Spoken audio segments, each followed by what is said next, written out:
Hello students, welcome back again. आज से हम बीएससी 6 फिजिक्स के फर्स्ट यूनिट जो है आपकी यूनिट फर्स्ट ठोस अवस्था भौतिकी पार्ट फर्स्ट है ना, इसके सिलेबस में जो टॉपिक्स है ना उसको पढ़ने वाले हैं, ऑनलाइन पढ़ने वाले हैं। ठीक है, तो सबसे पहली यूनिट है आपकी कौन सी, ठोस अवस्था भौतिकी पार्ट फर्स्ट। ठीक है, तो इसमें आपका फर्स्ट क्वेश्चन है, क्रिस्टलीय ठोस तथा अक्रिस्टलीय ठोस में अंतर स्पष्ट कीजिए। ओके, तो सबसे पहले ठोस को समझना पड़ेगा है ना।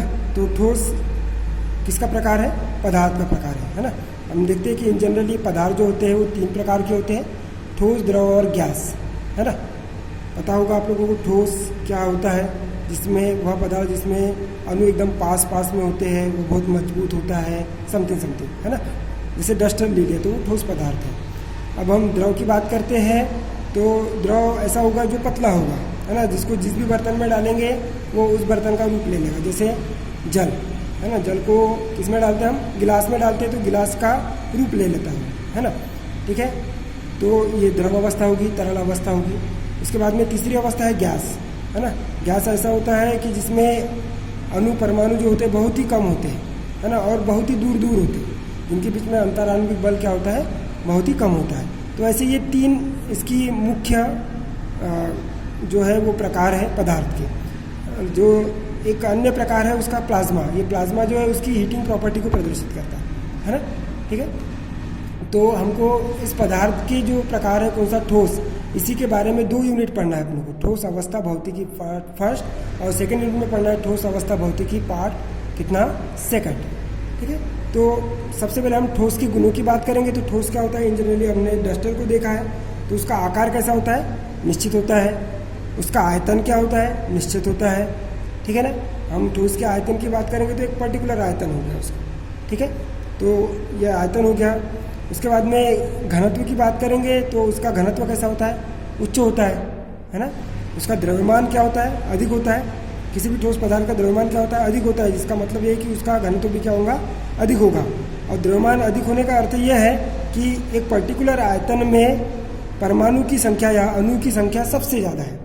मतलब अणु एकदम पास में होता है, उनके बीच में अंतराण्विक बल भी बहुत क्या होता है, अधिक होता है। तो हम कह सकते हैं कि इतने से पर्टिकुलर आयतन में द्रव्यमान क्या है, अधिक है, तो उसका घनत्व क्या होगा, अधिक होगा। हम एक कोठी ले लो जिसमें हमने क्या भरा है, गेहूँ भरा है ना। तो गेहूँ का वो जो कोठी का जो घनत्व होगा वो सबसे ज़्यादा होगा, क्योंकि उसमें गेहूँ का जो द्रव्यमान है वो सबसे ज़्यादा होगा। और उसी में यदि जल भर दो तो कम हो जाएगा, उसी में यदि गैस भर दो तो और उससे कम हो जाएगा द्रव्यमान।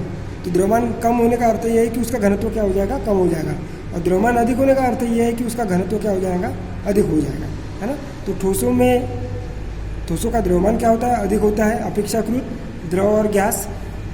तो जिससे हम कह सकते हैं कि उसका घनत्व भी क्या होगा, अधिक होगा।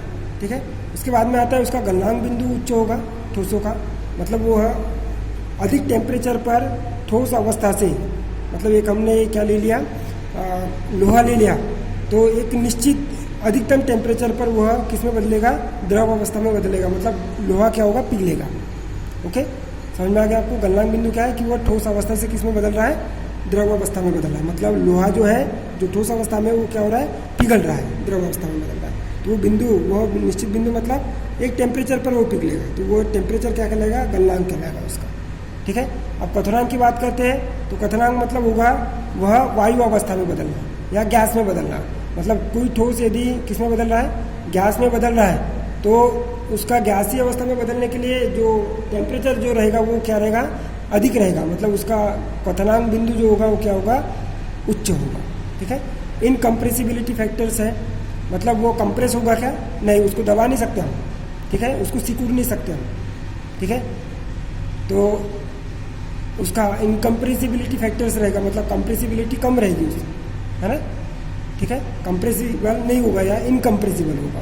ठीक है, उसके बाद में अणु जो है, जो ठोस है उसके जितने भी अणु जो रहेंगे वो कैसी गति करेंगे, काल्पनिक गति करेंगे। कैसी गति करेंगे, काल्पनिक गति करेंगे। मतलब ये भी अणु है, ये भी अणु है, ये अणु है, ये अणु है, तो ये अणु जो है वो क्या करेंगे, अपने माध्य स्थिति के दोनों क्या करेंगे, कंपन करेंगे।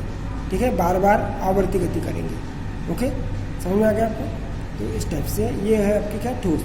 तो ठोसों के गुण क्या है, आकार निश्चित, उसका आयतन निश्चित, उसका घनत्व उच्च, गलनांक बिंदु उच्च, क्वथनांक बिंदु उच्च, इनकम्प्रेसिबिलिटी, और जो अणु जो है वो कैसे गति करता है, कंपनी गति करता है। ठीक है, ये हो गया आपके क्या, ठोस।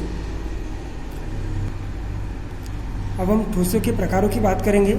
तो ठोस जो होते हैं वह दो प्रकार के होते हैं, एक होता है क्रिस्टलीय ठोस और एक होता है क्या, अक्रिस्टलीय ठोस। इसी के अंतर के बारे में पढ़ना है कि क्रिस्टलीय ठोस और अक्रिस्टलीय ठोस क्या होता है, उसमें क्या अंतर हो सकता है। ठीक है, तो यहाँ एक शब्द आया हुआ है क्रिस्टल। क्रिस्टल का अर्थ यह है कि अणु की व्यवस्था है ना, अणु या परमाणु की व्यवस्था यदि एक निश्चित क्रम में होती है तो उसको अपन क्या कहते हैं, क्रिस्टल कहते हैं, क्रिस्टल फॉर्म कहते हैं, है ना। तो यहाँ पर हमने ठोस अलग अलग लिए, जैसे चीनी ले लो या शर्करा जिसको अपन बोलेंगे, नमक NaCl, है ना। डायमंड ले लो, डायमंड मतलब कार्बन का अपरूप है ये, ठीक है, जिसकी संरचना कैसी होती है, चतुष्कोणीय होती है। ग्रेफाइट जो है इसकी संरचना कैसी होती है, षटफलकीय होती है, ये देखो, है ना। ठीक है, उसके बाद में माइका। तो ये जितने भी पदार्थ हैं अपने ठोस, है ना, इसमें जितने भी परमाणु है, सभी परमाणु एक निश्चित क्रम में क्या होते हैं, व्यवस्थित होते हैं। वो क्या कहलाते हैं, क्रिस्टलीय ठोस कहलाते हैं। ठीक है, तो क्या वह ठोस पदार्थ जिसमें सभी परमाणु एक निश्चित क्रम में क्या होते हैं, व्यवस्थित होते हैं, या उसकी निश्चित व्यवस्था होती है, परमाणु की क्या होती है, एक निश्चित व्यवस्था होती है, वो क्या कहलाते हैं, क्रिस्टलीय ठोस कहलाते हैं, मतलब क्रिस्टल फॉर्म में होते हैं। क्रिस्टल फॉर्म में होने का अर्थ है कि जितने भी परमाणु एक निश्चित क्रम में व्यवस्थित है, यहाँ पर देख रहे हो आप, है ना, पूरा एक निश्चित क्रम में व्यवस्थित है। इसका जैसा फॉर्म है वैसे इसका भी है, इसका भी है, इसका भी है, इसका भी है, इसका भी है, एक निश्चित क्रम में व्यवस्थित है ना। जैसे यहाँ पर NaCl की बात करेंगे तो ये NaCl मतलब ये साधारण नमक, है ना। तो यहाँ पर देखो Cl माइनस के बीच में क्या है, Na प्लस है। ठीक है, ये Cl माइनस के बीच में क्या है, Na प्लस है। ये Cl माइनस के बीच में क्या है, Na प्लस है। ये Cl माइनस के बीच में क्या है, Na प्लस है। ये Na प्लस और ये Na प्लस के बीच में क्या है, Cl माइनस है। तो ये देखो यहाँ पर ये Cl माइनस इधर है, इस डायरेक्शन में है, और Na प्लस इस डायरेक्शन में है। उसी प्रकार से इसकी बात करेंगे, इस जालक की बात करेंगे तो यहाँ पर भी उसी टाइप से हो जाएगा। देखो ये Cl, या ये वाले जालक की बात करेंगे तो ये Cl माइनस, ये Cl माइनस, ये Cl माइनस, और ये क्या हो जाएगा, ये भी क्या, Na प्लस है, ये Na प्लस है, तो ये Cl माइनस। तो यहाँ पर ये Cl माइनस की, और ये Na प्लस की। ठीक है, तो व्यवस्था जो है वो सभी की क्या है, सभी क्रिस्टल की कैसी रहेगी, समान रहेगी, एक निश्चित क्रम में व्यवस्थित रहेंगे, तो उसको अपन क्या बोलेंगे, क्रिस्टलीय ठोस बोलेंगे, है ना। अब जस्ट इसका अपोजिट अक्रिस्टलीय क्या होगा, जिसमें कोई परमाणु की व्यवस्था जो है निश्चित क्रम में होंगी क्या, है ना, जिसमें परमाणु की कोई निश्चित व्यवस्था नहीं होती है, वो अक्रिस्टलीय ठोस कहलाती है। जैसे यहाँ देख रहे हो आप, ये परमाणु है, ये परमाणु है, इसकी कोई निश्चित व्यवस्था है क्या, यहाँ अलग है, यहाँ अलग है, यहाँ अलग है, इनके बीच में एंगल अलग अलग दिख रहा है आपको। ठीक है, तो इसमें परमाणु एक निश्चित क्रम में व्यवस्थित नहीं होते हैं, वह ठोस क्या कहलाते हैं, अक्रिस्टलीय ठोस कहलाते हैं, है ना। इसकी संरचना जो होती है कैसे, 3D फॉर्म में होती है ना। 3D मतलब क्या होता है, त्रिविमीय होती है। क्या होती है, त्रिविमीय आवर्ती क्रम में होती है, तीनों डायरेक्शन में समान क्रम में दिखाई देंगी। ठीक है, और इसकी कोई निश्चित ज्यामितीय व्यवस्था नहीं होती है, जैसे आटा, रबर, कांच, मिट्टी, इसकी कोई निश्चित ज्यामितीय व्यवस्था नहीं होती। मतलब कांच में जो परमाणु होंगे एक निश्चित क्रम में व्यवस्थित नहीं होंगे, मतलब ये इस प्रकार से रहेंगे। रबर की बात करेंगे तो ये इसमें इस प्रकार से रहेंगे, जैसे पॉलीमर की हम बात करते हैं तो पॉलीमर भी एक तरीके से अक्रिस्टलीय ठोस को ही प्रदर्शित करेगा। ठीक है, जिसमें व्यवस्था जो है वो जटिल कार्बनिक व्यवस्था होती है इसमें। ठीक है, तो जटिल कार्बनिक व्यवस्था होगी, इसका मतलब ये है कि एक निश्चित क्रम में व्यवस्थित नहीं होगी, है ना। तो रबर हो गया, आटा हो गया, है ना, मिट्टी हो गया, तो ये सब क्या है, अक्रिस्टलीय ठोस को प्रदर्शित करते हैं। ओके, इसके बाद में आते हैं, मतलब ये पहले उसकी परिभाषा लिख दी, ये किस प्रकार से उसकी संरचना रहती है वो लिख दी। उसके बाद में इसका गलनांक जो रहता है वो क्या रहता है, निश्चित रहता है ना। गलनांक कैसा रहता है, निश्चित, मतलब ये एक तरीके से प्योर ठोस की बात ही क्या करते हैं, व्यवहार करते हैं, मतलब यह वास्तविक ठोस प्रदर्शित करते हैं या वास्तविक ठोस कहलाते हैं, है ना। ठीक है, उसके बाद में इसका गलनांक जो है वो निश्चित रहता है क्या, नहीं। ठीक है, इसका गलनांक निश्चित नहीं होता है, अक्रिस्टलीय ठोस का गलनांक निश्चित नहीं होता है। ठीक है, तो इसका गलनांक निश्चित होता है क्रिस्टलीय ठोस का, और अक्रिस्टलीय ठोस का गलनांक निश्चित नहीं होता है। उसके बाद में यह विषम देशिक होते हैं। विषमदेशिक का अर्थ ये होता है कि इसके भौतिक गुण सभी भिन्न भिन्न दिशाओं में कैसे होते हैं, भिन्न भिन्न होते हैं। मतलब भौतिक गुण कौन कौन से हो गए, ऊष्मा चालकता हो गया, विद्युत चालकता हो गया, अपवर्तनांक हो गया, ये भिन्न भिन्न दिशाओं में कैसे होते हैं, भिन्न भिन्न होते हैं। उसी प्रकार से उसकी विपरीत अक्रिस्टलीय ठोस की बात करेंगे तो ये समदेशिक होते हैं। समदेशिक मतलब इसके भौतिक गुण जो होते हैं वह सभी दिशाओं में कैसे होते हैं, समान होते हैं। ठीक है, तो ये समदेशिक कहलाएगा। उसके बाद में ये वास्तविक ठोस कहलाते हैं। मतलब क्रिस्टलीय ठोस को अपन क्या बोलेंगे, वास्तविक ठोस बोलेंगे।